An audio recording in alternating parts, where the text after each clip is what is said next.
Welcome to the Windows Computer and Technology channel, and Microsoft is once again playing bad guys a little. It's annoying users with Microsoft Edge. So the way it's actually doing it is you might have, prevented Microsoft Edge from starting up with the system, and you don't want it to start up. You just want to use your browser, be it Chrome or any other browser. And now some users are reporting that they see a Edge pop-up that says, "Oh, by the way, you should get into Microsoft Edge. It's a much better browser, and with Copilot and blah blah blah." And not just that, because by default, the browser has a check mark for importing data from other browsers.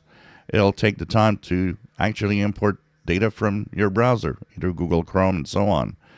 So Microsoft has itself triggered Edge to start up to try to have users get into Microsoft Edge rather than whatever other browser. And once again, this should not happen. It's not Microsoft. I know they want you to use Edge. It's their browser, but it's not up to Microsoft to do this or to force you or to, annoy you with a pop-up that says, "Oh, by the way, you can use."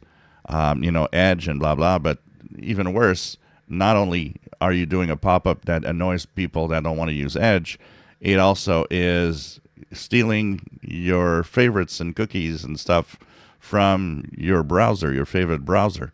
So this is dumb, and this is why, once again, Microsoft can't be trusted. That's why they're having all of these issues and people going crazy with recall. It's just Microsoft being the stupidest company in the world when they do that. I just can't believe the people behind this who decided at Microsoft, "Oh, let's annoy users with Edge and steal data." Come on, Microsoft, wake up, okay? That's why people hate a lot of what you do. If you enjoy my videos, please subscribe, give us thumbs up. Thank you for watching.